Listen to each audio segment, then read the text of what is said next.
Welcome to our presentation on exploring an alternative therapeutic approach to empowering Dementia Day Program clients through photo voice. My name is Helen Jevnikar, and I'm here with my colleague, Dawn Smale. I would like to take this opportunity to thank the clients who participated in this project. They are the true stars of this endeavor. Also, we would like to thank them for giving us consent to share their photographs and their thoughts. Here at McCormick Dementia Services, our vision is to make a positive difference in the lives of those we serve who are affected by a diagnosis of dementia. Once commonly referred to as senility and believed to affect only the aged, today we know that dementia is an umbrella term that encompasses a number of different types of brain and memory disorders. The most commonly known type of dementia is Alzheimer's disease, followed by vascular dementia, and then mixed dementia, which is a combination of both Alzheimer's disease and vascular.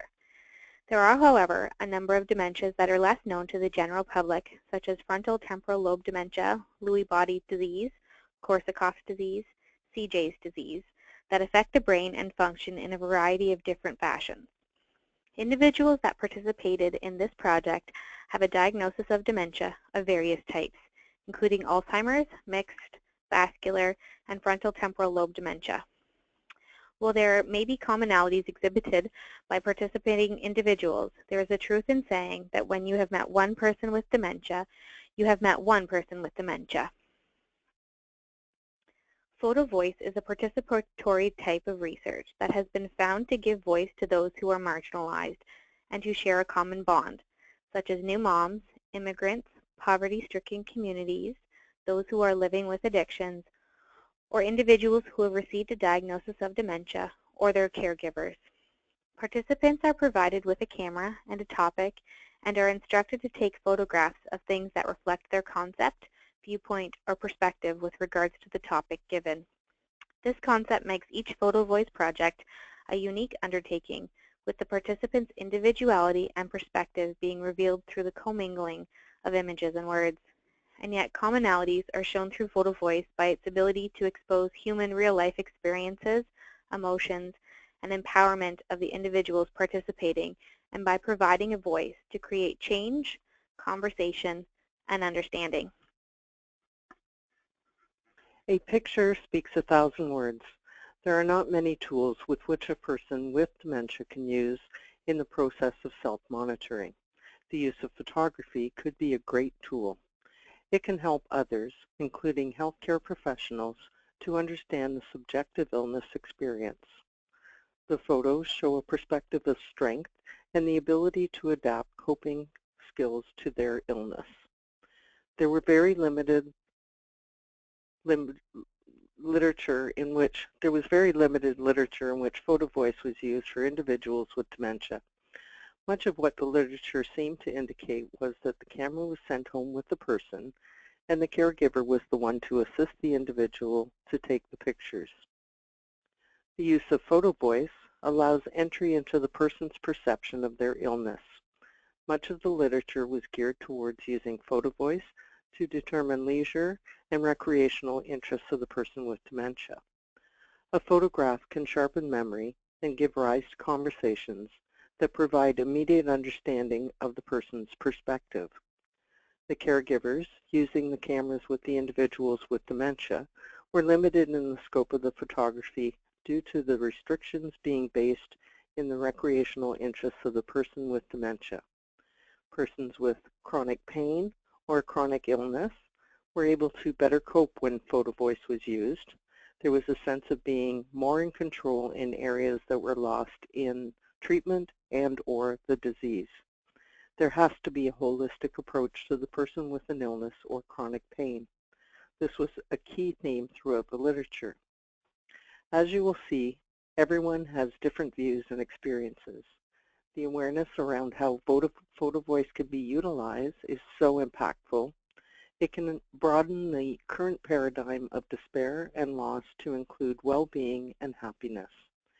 It is a shift from the medical model to the psychosocial model. It can be utilized as a springboard for discussion and dialogue to break down stigma. Our photo voice project was undertaken this summer by Helen and myself. social workers with McCormick Dementia Services. We began our research by analyzing the specific problems we anticipated would be present when working with individuals suffering from short-term memory deficit. Our goal was to problem solve and then modify some of the basic methods, thereby creating a project that would be flexible for all of the participants, no matter what their capability level. We then took our project plans to our clients in our early stage support group, allowing them to brainstorm with us about the concept and to obtain their feedback regarding their interest in the project and the topics to be considered.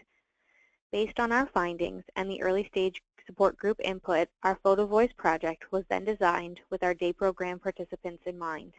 Participants were given the opportunity to go out and about on the property at the McCormick Day program and choose their photo opportunities based upon the questions that were provided to them. More information regarding the specific questions will be discussed later in this presentation. Participants were provided with a camera and a social worker accompanied them during their photo op times. It was the social worker's responsibility to record the responses to the questions presented when the photos were taken. Providing direction or encouraging participation conversation with regards to the questions was also in the scope of the social worker's responsibility. By making this opportunity a one-on-one situation, participants were encouraged and felt comfortable to reveal their experiences, emotions, and perspectives regarding the disease. When we introduced the Photo Voice project to the early stage support group, we received some amazing statements. One such statement came from Kim when she talked about the present and having dementia. Someone said, "I have the spirit of a child. Dino is getting older, and sometimes I think I'm getting younger." Kim loves her little dog Dino and talks about him quite often. We wanted to have a picture of him for this project, so I emailed her partner to ask for a variety of Dino pictures. He sent me several pictures of this cute little dog in various poses. The picture you see here is the one Kim chose to go with her statement. John laughed when he talked about going fast in his past. We get the sense that he drove rather quickly and was no stranger to the police. This picture represents moments in John's life that he enjoyed a great deal. I think of a racetrack. I went to the one in Detroit all the time. It was fast. I like to go fast. I was always driving. I got a lot of tickets. It was Kim who gave us some insight into what it was like for her to be living with dementia by providing us with this statement. I find myself, one of the first things I do when I get out of bed, if it's blue, meaning the sky, I sit there and look at it for a long time because it's blue. It's something I do every day. It's pretty. When it's bad weather, I just don't look up. Kim had a variety of sky pictures she could use. She chose this one because the sky color was very blue, but also had some green trees, which she said was a pretty shot. As mentioned previously, we created a specific set of questions to be utilized with all the participants. Specifically, we were looking for participants through their photography and their words to provide us a glimpse of their world, past, present, and future as they see it. As we began the project with each participant, we would utilize the exact wording of the question. We would redirect back to this question as we proceeded with the participants through the grounds. Each participant involved in the project had the potential to be at different levels with regards to communication and understanding.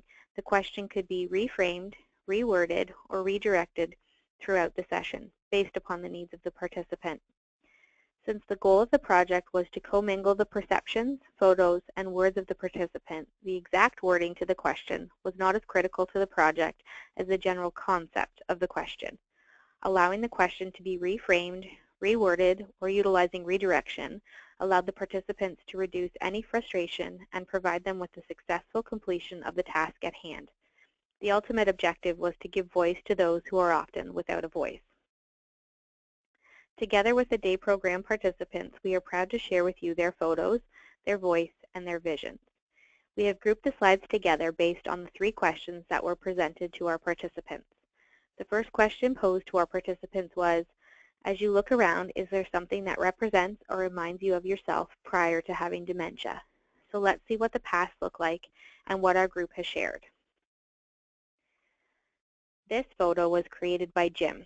He was at ease discussing his opinions regarding dementia. At times, Jim felt he was actually doing a photo shoot and giving his perspective of the day program.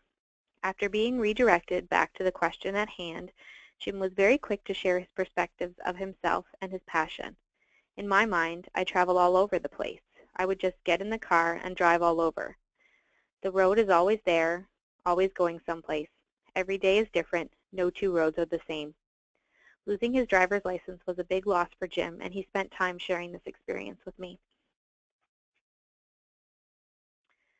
John had a very concrete perspective on life and gave very straightforward, concrete answers to the 3 questions.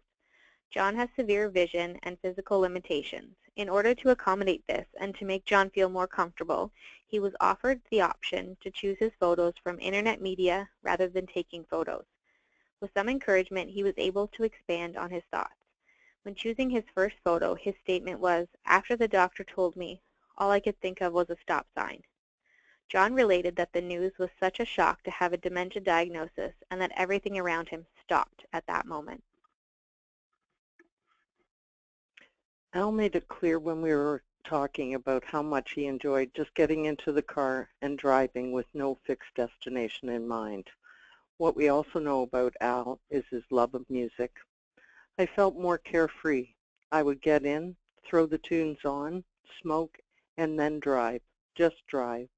I would turn the tunes up high. Love it. I didn't care where I went. Al's sense of humor was very apparent when we were walking around, looking for the perfect car for him to take a picture of. He said that he would have to settle for the Toyota, but he was hoping for something faster. Kim was really struggling with the camera and could not see the picture very well, so she asked me to take the shot that she chose. Kim talked very introspectively when we were out in the garden. She was pointing to different parts of the garden area and said that before her dementia, she would not have noticed any of her surroundings. She lived in her own little world and just looked at things she liked without any thought about anything else. I have always liked flowers, but I wasn't into noticing my surroundings except for flowers. I liked it then, but I wouldn't look at most things. It would not dawn on me to have a garden. I was living in my own world then. I really like the daisy. It's my favorite because it's simple like me, but I still like the look of it. That simple flower we took a picture of was the only one we could find in the garden. Unique, like Kim. Deb was able to clearly articulate how she sees herself represented in nature. Her choice of the vine is one that she talked about when we spoke to the group in general, and she decided to go with that choice again when we walked in the garden. She talked about how there is strength in the vine and how it starts from something so small. When I think of myself as something in nature, I think about being a vine. It's into everything. It is also about the vine itself and its growth. It starts off so little, and it grows and goes everywhere. It is very strong. Greg's photos had been ones he had taken in previous years. Greg is one of a few participants that struggled with language. Accommodation was necessary since Greg's diagnosis of language variant frontal temporal lobe dementia resulted in frustration as he struggled with words. He had shared with his spouse and myself that the setting of the garden and surrounding areas at McCormick did not inspire and did not supply the perspective he wanted to reflect in his answers. However, Greg expressed a continued interest in the project and desire to participate. It was suggested that he could select 3 pictures that had been taken in prior years that he felt would best reflect his life, past, present, and future. This is the first picture that Greg selected. He felt that the bird encompassed his life before dementia, as beautiful, free to fly where he chose. Greg felt drawn to the eyes of this bird and indicated to me that they were focused forward, and like him. He felt that independence was also an important emotion associated with this photo. They are all alive and still thriving. This was Howie's perspective on his life before dementia. Howie did need a bit more probing and redirection as to why he selected certain pictures. He was the only person to get down on his knees to find just the right angle for each of his photos. Since obtaining the complete thought involved in the photo was important. I checked with Howie often to ask more questions to make sure he was expressing the same emotion and viewpoint. When Joe and I sat together in the garden and talked about his past, he started talking about his mom. It was very apparent that so much of his past was centered on his mom and the memories he had of her. When we walked, he stopped at a cherry tomato plant and said, "This reminds me of the past." He then spied the pepper plant and said, "Oh yeah, that's her. I think about my mother every day. I miss her so much. When I look at that, it reminds me of my mother. She was a good gardener." The next question we asked was about the present. As you look around, is there something that represents or reminds you of yourself now having dementia? As Joe and I continued walking around the garden, I asked him the question about if something in the garden reminds him of having dementia. He did look around for a moment and spotted the tomato plant pictured here. As he spoke, he pointed to his head, saying, "I'm losing things." He then pointed to the plant, and I asked if he meant the tomato plant, and he said yes, like that tomato plant.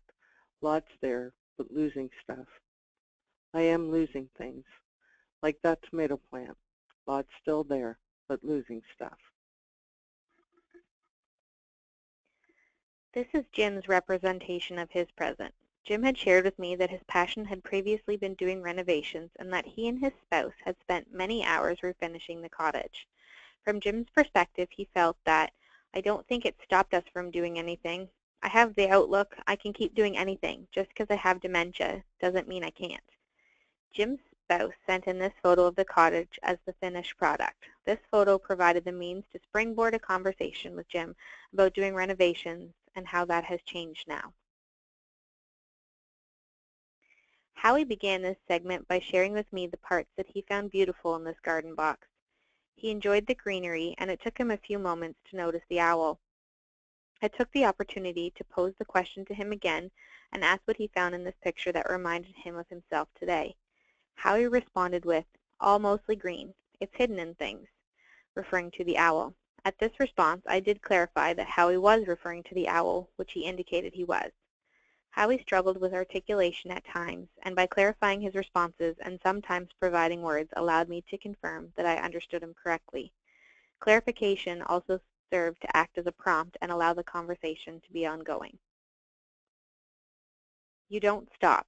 You slow down on your journey, slowly moving, not speeding. You never get a green light now. That's for go. It's always yellow now. I've accepted it, but I can't believe that's me. John was able to share with me how things in his life have changed over the past few years and that he didn't have any choice but to accept it and live with them. He lived a very fast-paced life, enjoying racing and other high-speed activities. It's been a hard change for John to slow down in some aspects. Not unlike John, Kim also talked about slowing down and noticing more. I look at my surroundings more. It seems sweeter now. I notice everything. In the past, I would only look at what I like, but now I look at even more. Even watching a squirrel is different. Now I watch what he's doing and how he's doing it. I am more aware. When I look at these flowers, I love the color because it is light. When I look at this green plant, it's like someone painted it, but it's moving and being blown by the wind. When I asked Al if there was something that reminded him of him with dementia, he replied by talking about his dreams of late. Later, when we were discussing which picture would fit with what he told me, he talked about it being a night shot of some sort. Because the moon coming up was full, he thought that this would make a great picture. He gave me permission to take the picture for him, and this was the one he chose from the various ones presented to him. It's like the dreams I've had a few times. I'm running around a mall, but it's not familiar. I don't know the layout or where the exits are. It's bigger than White Oaks, probably twice as big. I don't know anybody, and nobody knows me. When Deb chose the evergreen tree as representative of her now, she talked about how it looks. It has all these steps to it. Then she talked about Even if it gets cut down, it still is beautiful and useful. I asked Debbie what she meant by that statement. She replied that when an evergreen gets cut down, it's usually used for a Christmas tree, and they are beautiful. Then, when we looked at the trees you see in the picture, she commented that they were on a hill. And then she said, "It's just like her, coming down the road." The evergreen tree represents home for me. When you look at the tree, it goes up in steps. It may even get chopped down. Like me, it is prickly at times, especially if you keep asking me the same thing over and over again. I will get pissed. They are eternal, and I will always live on in some way through my children. I've had to slow down, and now I notice more. There is no laundry, work, kids anymore, so I can, as they say, stop and smell the roses. I have time now, and I can because I have been forced to slow down. Such a beautiful photo, and it truly reflects the photography talent. Greg felt that this photo captured the idea of life being still beautiful, light still breaking through. Although Greg didn't use the garden as his inspiration, he was able to spend the time with his spouse picking out the photos that he felt inspired him and showed his perspective on his life in the present. His spouse was instrumental in providing the photos and quotes so that we could be a cohesive team with Greg on this project. As we finish our look at the present, we now look forward to the future and what it holds. As you look around, is there something that represents or reminds you of yourself in the future having dementia? On a personal level, I felt that this would be the most difficult question posed, but I found that such positive outlooks to the future were inspiring. Jim spent quite a bit of time sharing with me what he loved about the day program, as well as McCormick Home. He had been touring long-term care homes and making decisions for the future.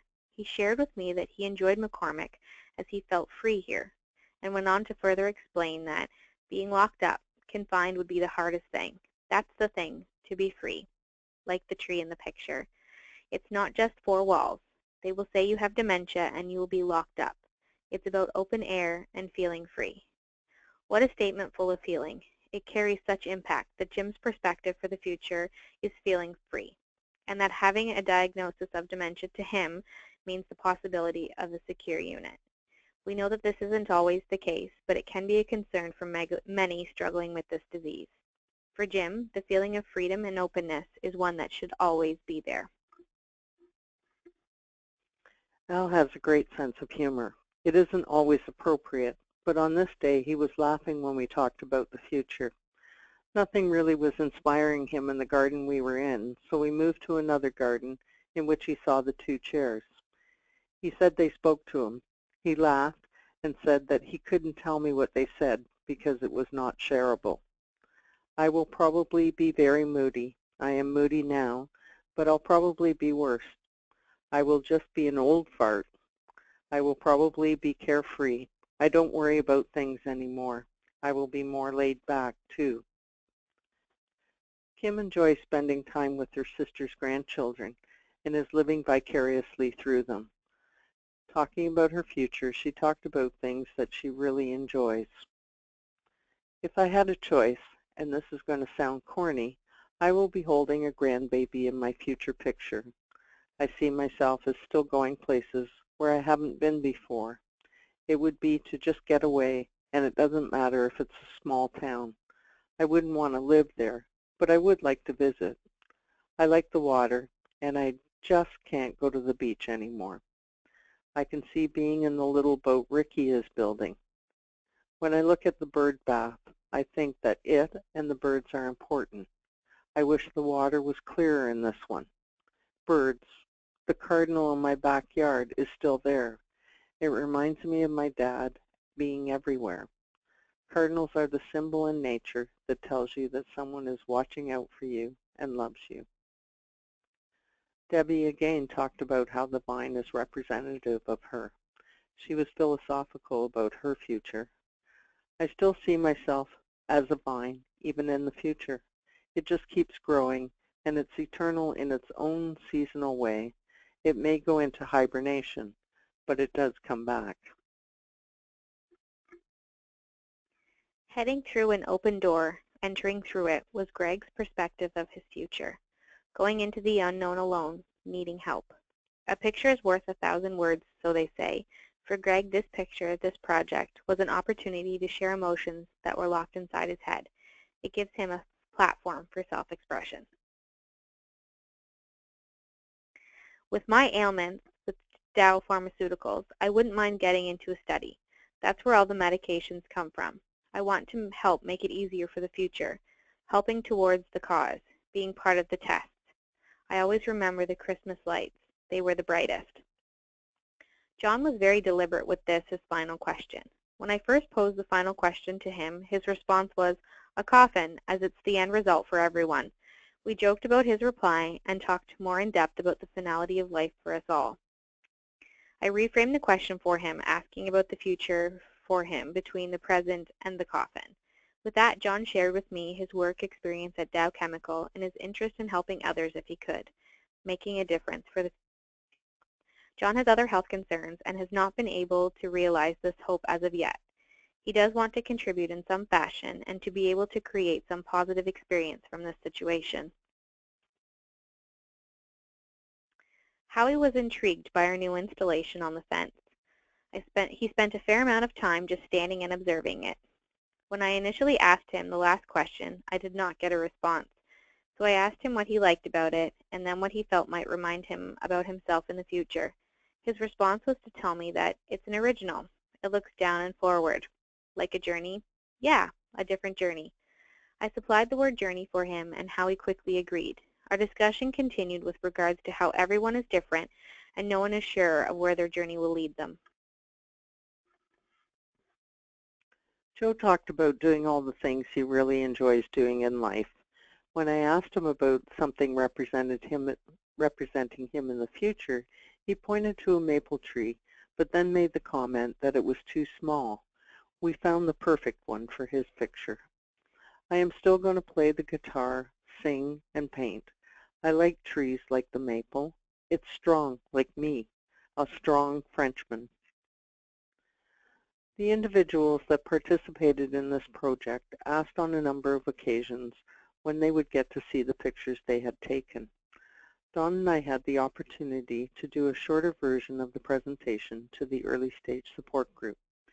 It was very interesting to watch their reactions to the pictures when we put them up on the screen.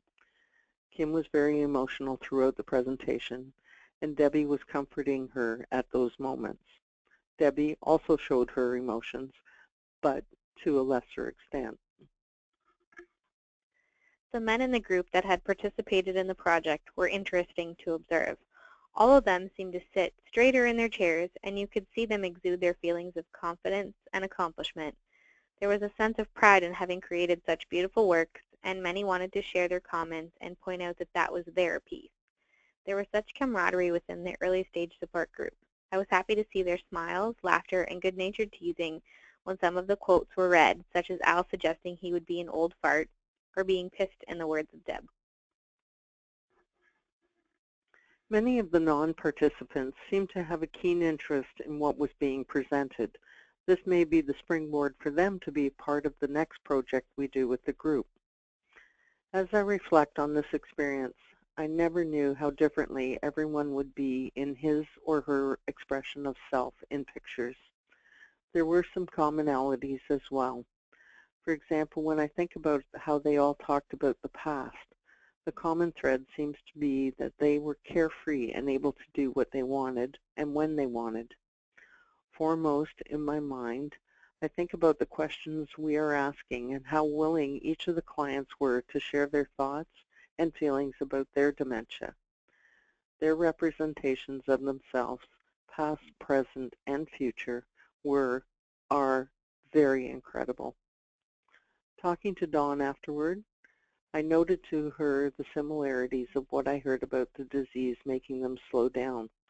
It was a surprise to hear not only from Deb what it was like to live with dementia, but from the others as well. Deb talked about being forced to slow down and not having a choice in that way. She is always very introspective when we talk about her dementia, and it was clearly seen and heard in the conversation we had around what it's like for her living with dementia. She used the common quote, "Take the time to stop and smell the roses," to start her description of what it's like for her with this dementia. She talked about the fact that before she would be busy all the time, doing things like the laundry, taking care of the kids, and working. She said this disease forces you to slow down so that now you can stop and smell the roses. Kim also talked about slowing down, just taking in everything around her. For example, she talked about the squirrel. She said that she would have in the past not it, but now she watches it with a new set of eyes. She really appreciates not only the squirrel, but what it's doing, and even more so, how it is doing things. John talked about how he has had to slow down too. I find it so profound when he said he wasn't stopped, but not getting green lights anymore, just yellow ones. It was interesting to see the similarities in perspectives that resulted from some of the participants. As Helen mentioned, the concept of slowing down and stopping to smell the roses or having a yellow light was a perception that I had not fully considered. To me, this perception of participants seeing their world in this light from a position of consideration, of interest in the world around them, and ultimately from a position of appreciation is cause for personal reflection. What would my outlook be were I in their position?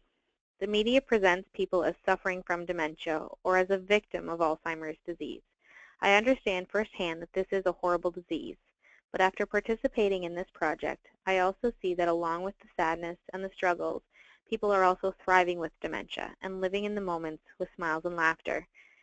They see their lives in the future not through the negative lens that we all assume as professionals or caregivers, but as living free with hope, not despair. Deb talked about how there is strength in the vine and how it starts from something so small. She demonstrates strength so many times in how she is coping with her dementia.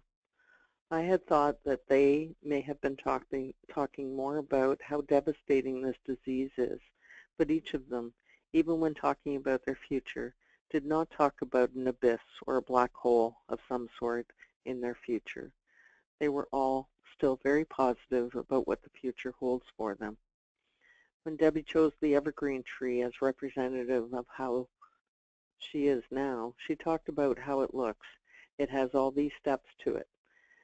Then she talked about even if it gets cut down, it still is beautiful and useful. Although we shared some of the comments around the pictures, we were privy to some deeper and sometimes overwhelming conversations. We talked about families, family dynamics, fears, and hopes. They all seemed to become very pensive and inward-looking. Al, John, Jim, Kim, and Deb all talk about their lives before dementia as being carefree and being able to just go. The dementia has not stopped them, but it has slowed them down, and their futures are still filled with hope. When Al shared his dream about being in a mall and not knowing anyone, the unfamiliarity of the layout, nobody knowing him, and not knowing where the exits are, gave me pause. It really did make me think about how frightening it must be for him and the others at times.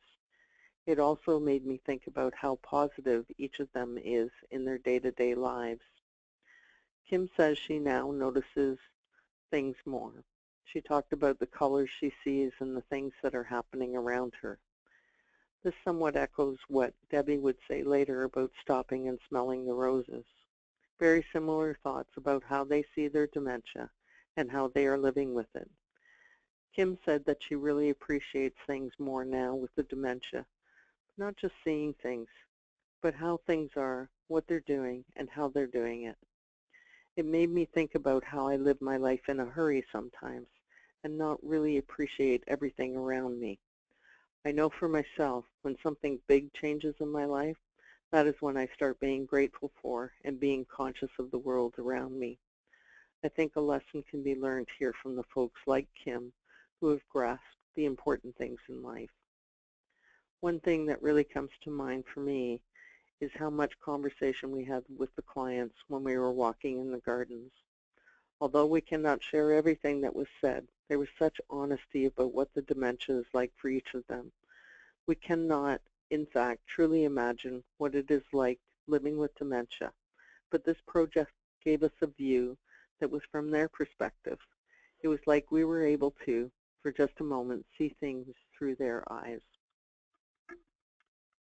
This project has changed my thoughts on how we view dementia from a professional point of view. I had a very good concept of what photo voice would encompass as we move forward into this project, but I have come away with a different perspective on life in general. Listening to the participants give voice to their past, present, and future makes me pause about our journey through life. This project has broadened my insights and provided me with a better understanding into the lives of those special individuals who have seen the face of adversity and have chosen to find light in the darkness. I have heard many stories from individuals with dementia that at times they feel that doctors, other health professionals, friends, and even family talk to others that are with them at appointments or visits, but not to them as the patient, client, or loved one. I'm hopeful that today we might change that perspective, making a positive impact on those living with dementia. On a professional level, we are told that dementia clients are aware, that they have understanding of what is happening to them. In the course of our jobs, we have imparted this information to clients' families and caregivers, but did we comprehend to what extent there was understanding? Did we know that the essence of the individual was still so powerful, just buried deeper inside? I challenge you to ask yourself these questions after viewing the photos and comments from this presentation. Are you astonished? Are you taken back at the insight that is still apparent despite the ravages of this disease? Does it make you reconsider how you should talk and approach clients and their families when discussing issues? I have often said to our clients in the early stage support group that I could empathize with them, but never truly walk in their shoes. This project has provided me the opportunity to do just that, to walk in their shoes, if only for a moment, to see through their eyes, to feel their emotions, and to hear their words. There were times when the camera became the center of attention. People struggled with it because it had too many buttons to push. The zoom was a challenge, and the viewfinder and the view screen were impossible for some. A good old-fashioned type of camera is the way to go. Point and shoot with a viewfinder at the top and not too many gizmos to play with, or you need to take the picture for them. The camera problem, as Helen mentioned, was one experienced by almost all of the participants. Buttons were pushed accidentally, settings with the camera would change, zooms would alter. All these things caused frustrations for the participants and affected their confidence levels. When the issues happened, some participants felt that they were just not going to be able to continue and complete the task. Reassurance and encouragements were given by both Helen and myself, and after a few moments, most participants were ready to continue. We thought we had come up with some very simple and straightforward questions, but we did have to modify them in the field. They were all very eager to participate, but the questions were not as simple to navigate, so reframing the questions was in order.